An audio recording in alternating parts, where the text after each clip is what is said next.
Shalom.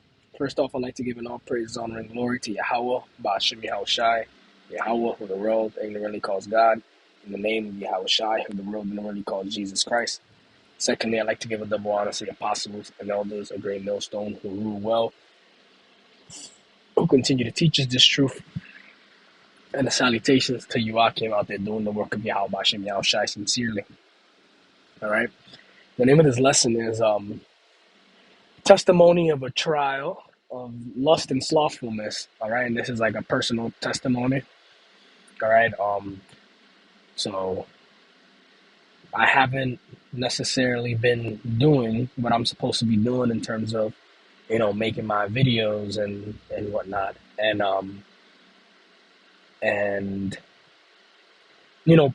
partially it has been because of slothfulness, right, procrastination.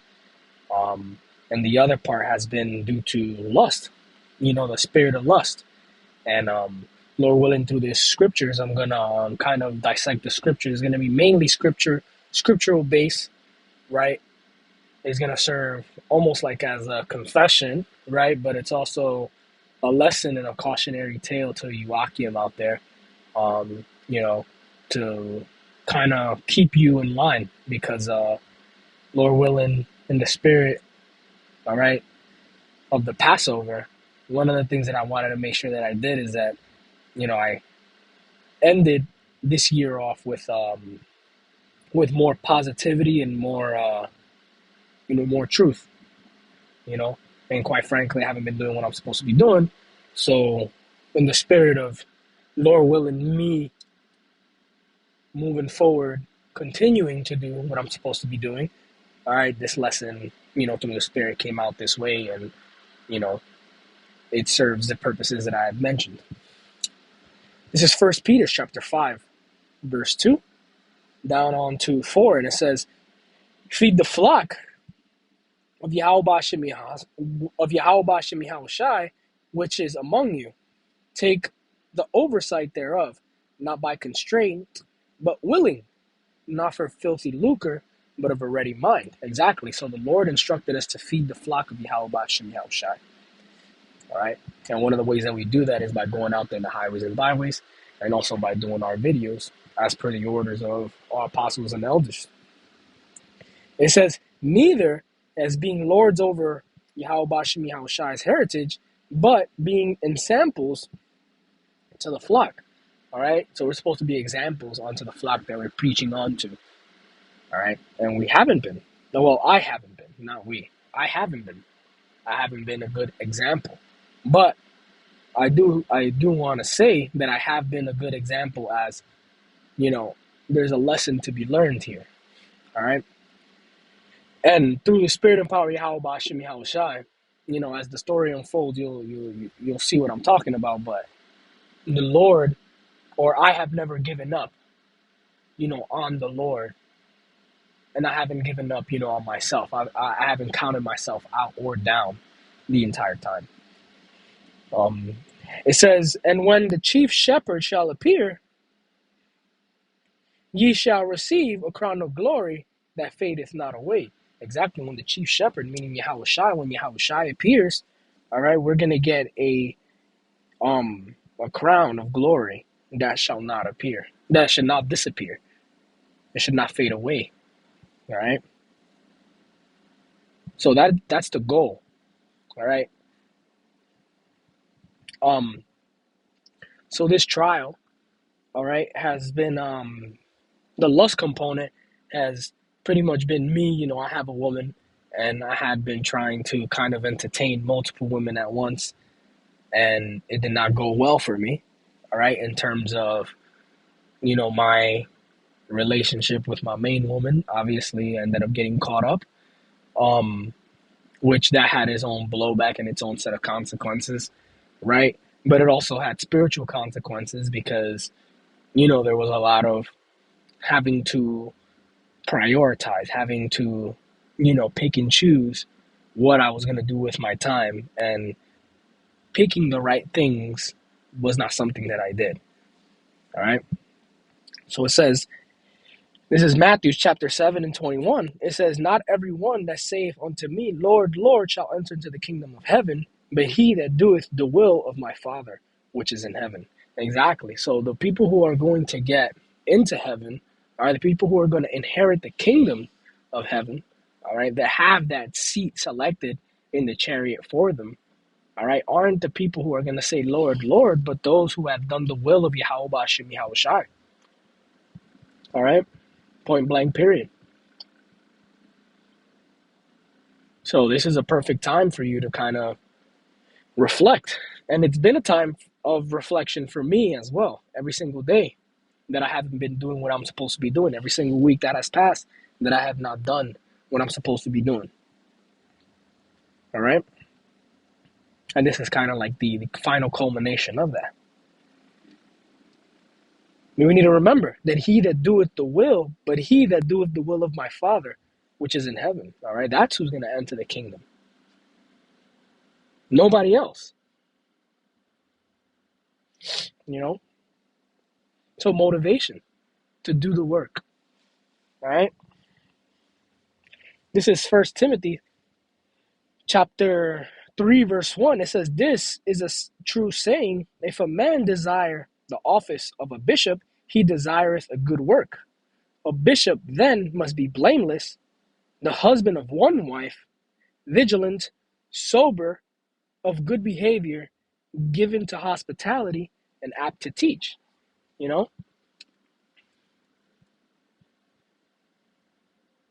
And that is, that is something to strive for, to be a bishop, right? In this truth.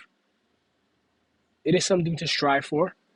But if I was to be judged, whether or not I'm fit for office within the last couple months, then I would not be fit for office.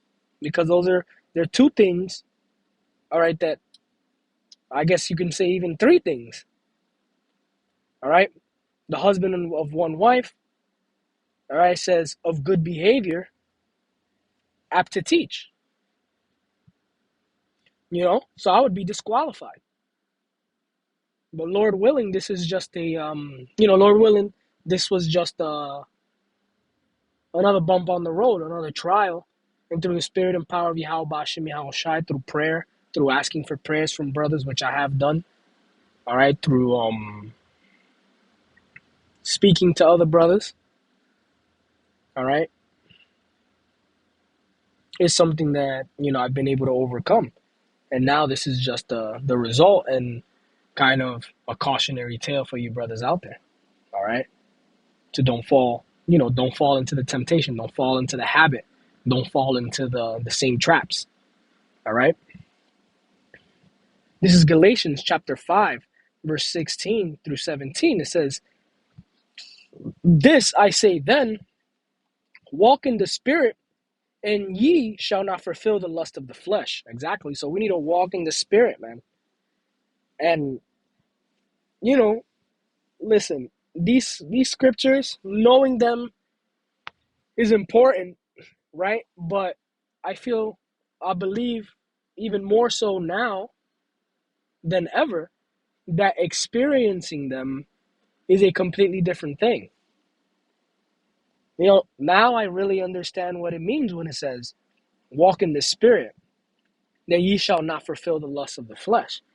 Because I can almost, in my spirit, I know that instead of looking to add, a couple shorties to the roster, all right, instead of focusing my energy on that, I could have been focusing my energy on, things of the Lord, all right, things of the Spirit, and I would have reaped a lot more, right? But ultimately, this is a Lord's show, and I believe that I've reaped some spiritual insight regardless, but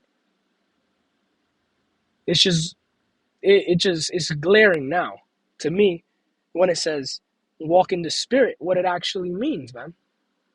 It's one thing to just say, oh yeah, it says walk in the Spirit, it means doing this, this, and that. But now experiencing not walking in the Spirit and seeing what fruit it bears, and then walking in the spirit and seeing what fruit it bears, it's it's clear. It says, "For the flesh lusteth against the spirit, and the spirit against the flesh, and these are contrary to one another, so that ye cannot do the things that ye would." All right. So it says, "For the flesh lusteth against the spirit." So these things are against each other. They're opposites. They're antithetical to each other. The spirit, all right, and the flesh. And when you're only trying to please the flesh, all right, the spirit lacks. You need to try to feed the spirit more than anything, because the flesh, we're weak. We're on this side, we're weak. So the flesh is always going to nag at us regardless. But if we focus only on feeding the flesh and not so much the spirit, then you can fall into, different different traps, all right, and snares that Satan might have for you, man. It says, "And these are contrary to one another." These things are opposites of each other. And like I said, experience is the best teacher. Not like I wholeheartedly understand the implications of, or not even the implications of the scripture, but the reason why we call our apostles the apostles is the experience. And again, it's not that I didn't know that, but as time goes on and I go through more and more things, you really start to see, as you start to look at it, as you start to look at things through the scripture, you really start to see how the scriptures come alive based on whatever you're going through. You know? It says, "And these are contrary to one another, so that ye cannot do the things that ye would." All right? So going after the flesh is not it's not advisable. Trying to, if you have a good woman, or as good as a woman as you're gonna have in this godforsaken place, then you know relax with that, because there's nothing but trouble out here, and there's nothing but snares out here, man. There's nothing but snares out here. These women have spirits on them. There's just it's just too much time. Really, it comes down to that. It's just time. And as you begin to, let's say, necessarily trying to live that, I'm not gonna say that life, because it's not like I was doing anything out of the ordinary, but as you try to kind of occupy yourself and trying to pay attention to more and more things and divide up your your time, it's less chances that you have to devote time to the things that matter, which could be your relationship, fostering your relationship with Yahweh Bashem Yahweh Shai, which is obviously the most important part. But if you're busy following the flesh, it's something that you could easily lose sight of, which is what happened to me. And it's nothing to be proud of, but again, this is just a cautionary tale for everyone else, you know, that this is something that can happen to anyone, any experience level. It can happen to a new brother, it can happen to a well-seasoned brother, anyone who puts themselves in the place of being able to be, vulnerable like this, in terms of, like, vulnerable to the wolves of Satan. You're gonna get stung. You know. This is Ephesians chapter 6, verse 12. This is another scripture that just hits completely different. It says, "For we wrestle not against flesh and blood, but against principalities, against powers, against rulers of darkness of this world, against spiritual wickedness in high places," man. There are a lot of things that are at work, man. There's a lot of moving parts to the physical world that you see. All right? There's a lot of moving parts. There's a lot of bad spirits out here, man. There's a lot of bad spirits on people. There's a lot of bad spirits attached to certain actions and certain practices. All right. And we already know that the rulers of this world, all right, who are your modern day bankers, your so-called celebrities, they definitely believe in whatever witchcraft, whatever demonic things that they do to get their riches and to get their power. All right. So there's a lot of stuff going on, man. The Lord has set it up a certain way where his men are going to be tested, man. And Lord willing, I'm one of those men. And this is just this was just a test. Well, this entire experience is just one big test, you know? And I'm sure this isn't going to be the last one. Just multiple tests. But the way that the Lord has it set up is that, we're going to have to fight. We're going to have to prove to ourselves that we are of that number. And it's made itself evident to me that this fight is real. It's almost like your first time sparring. I train in the combat sports, a variety, grappling of various styles, and I've played around with MMA. And my first time in training MMA, I'm a grappler. I'm used to grappling. My hands were down, and I got punched many, many times. But it's not that first punch is the one that kind of makes you realize, like, oh, like this is real. And that's what, a lot of these things have been for me. A lot of things are very clear. All right. This is Hebrews chapter 12, verse 1. It says, wherefore, seeing we also are compassed about with so great a cloud of witness, let us lay every weight and the sin which doth so easily beset us, and let us run with patience the race that is set before us. And that race is what? The race to the kingdom.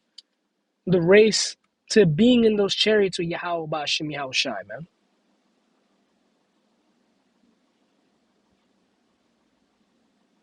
man. The race to escape the nuclear fire. The race to be protected during martial law. The race to be fed in times of famine.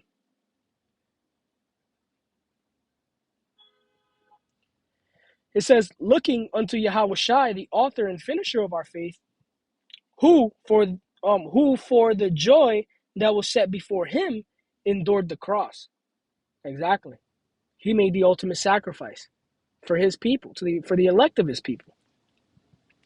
It says, looking unto Yahweh Shai, the author and finisher of our faith, who for the joy that was set before him endured the cross, despising the shame, and is set down at the right hand, at the throne of Yahweh. It says, consider him that endured such contradiction of sinners against himself, lest ye be worried and faint in your minds. Exactly, man. So there's a lot of distractions out here, man. There's a lot of things fighting for your distraction, even more so now in the digital age. There's a lot of things that are trying to take our attention away from the things that matter. Whether it be women, all right, whether it be social media, whether it be the rat race and trying to make money, whether it be bills, whether it be whatever. There's about 600 things at any given second that our attention is being diverted to. But we kind of always got to remember what we're really here for. We can't lose sight. And for a moment there, I lost sight. I became comfortable. I became complacent. It's not even comfortable. I became complacent.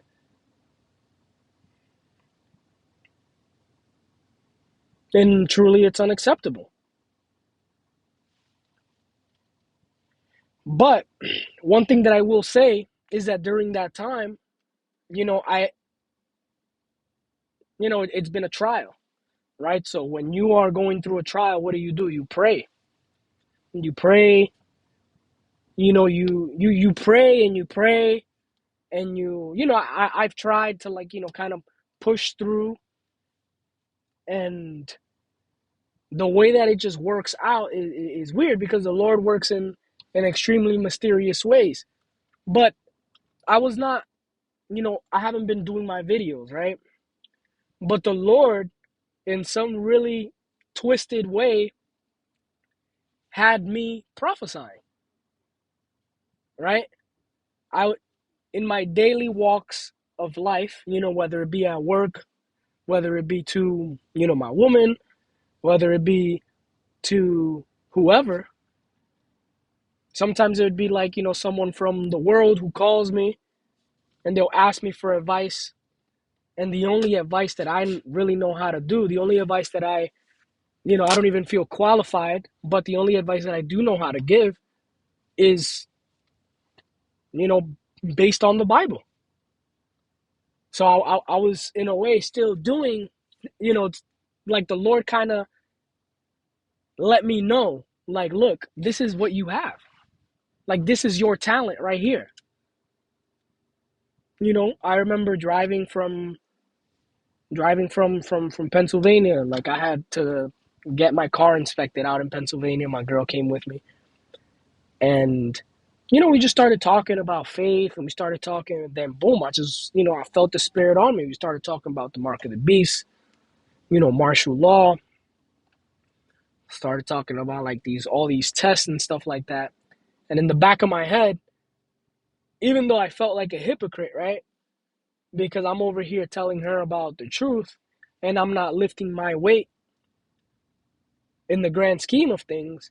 But it was a reminder, not necessarily a reminder, but it was kind of like a mental note, like you still have it. That oil hasn't been wasted yet. There's still light. And that was a couple, that was like a week or two ago.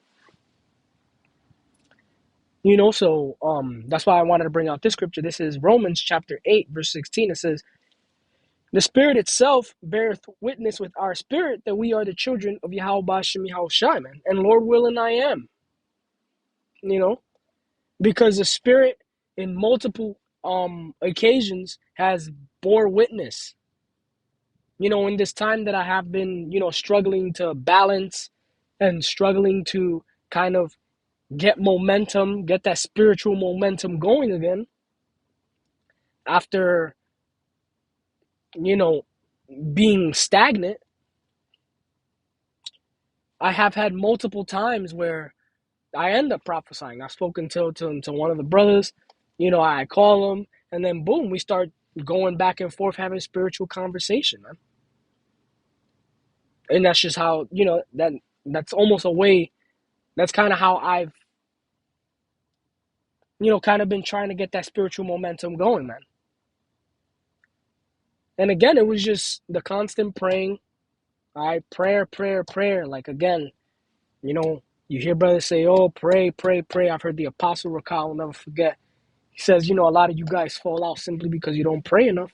And, I understand. I understand 100%. The power of prayer is unlimited. Like, that's our spiritual power right now, is prayer. But anytime I would pray, anytime that I would get that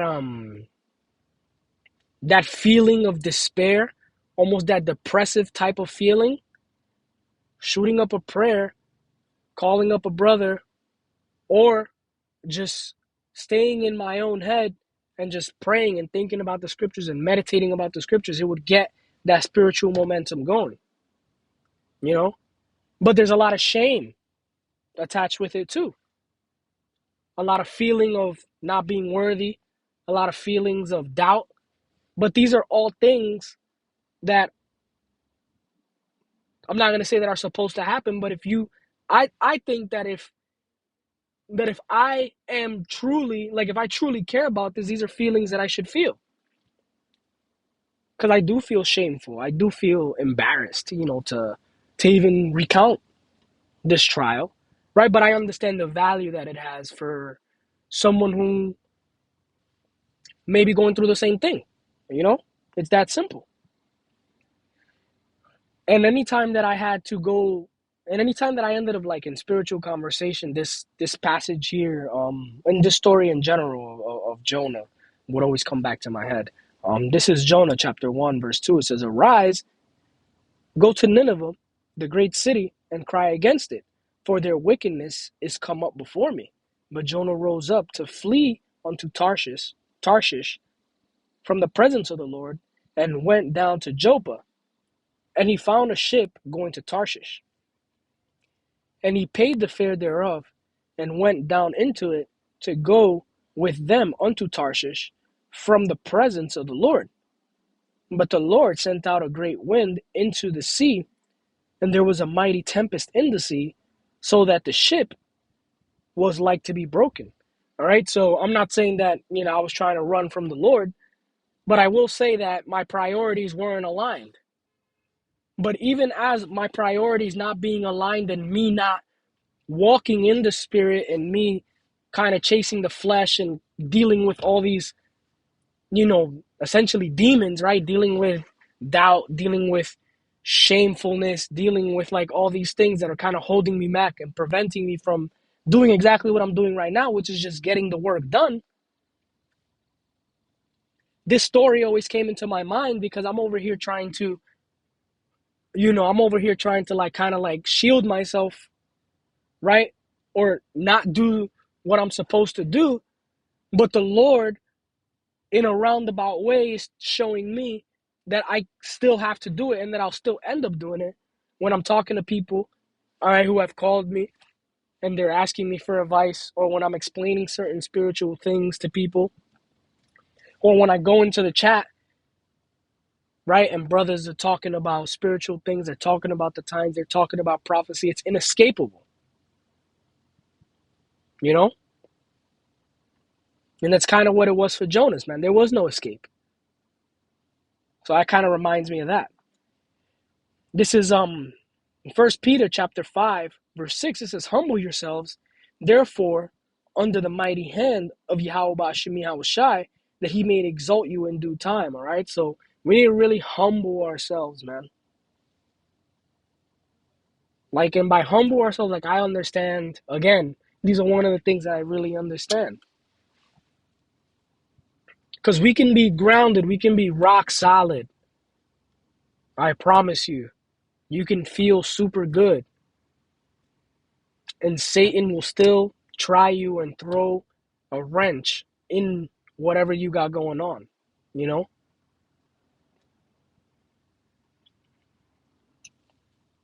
So we need to humble ourselves and understand that this battle is a battle that we cannot win on our own. We need Yahweh Ba'ashem Yahushai. And he's going to exalt us in due time. It says, casting all your care upon him, for he careth for you. Exactly. So casting all those cares on him. All that doubt. You kind of got to let the Lord deal with that. But I'm going to do what I'm supposed to do on this end.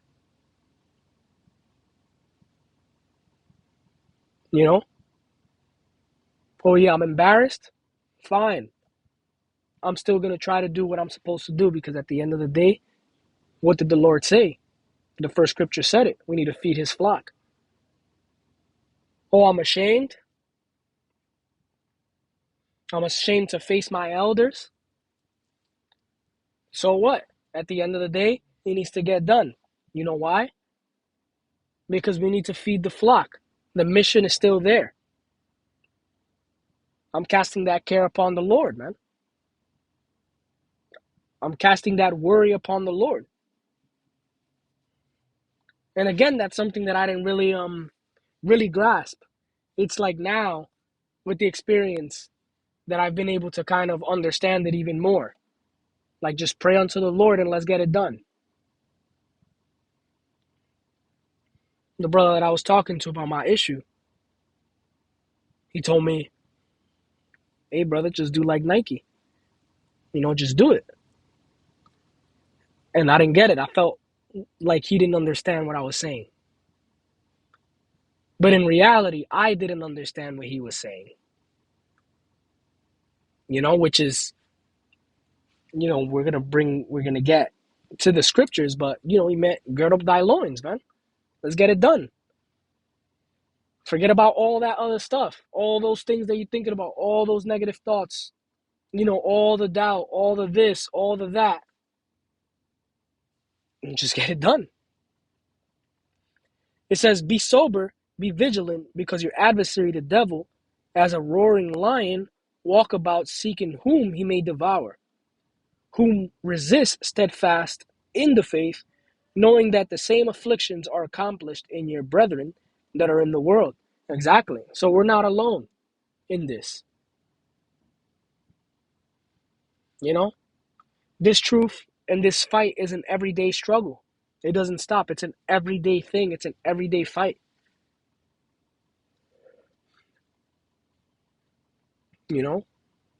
It's literally an everyday fight. There is not a day where we're not fighting. But we need to do our part.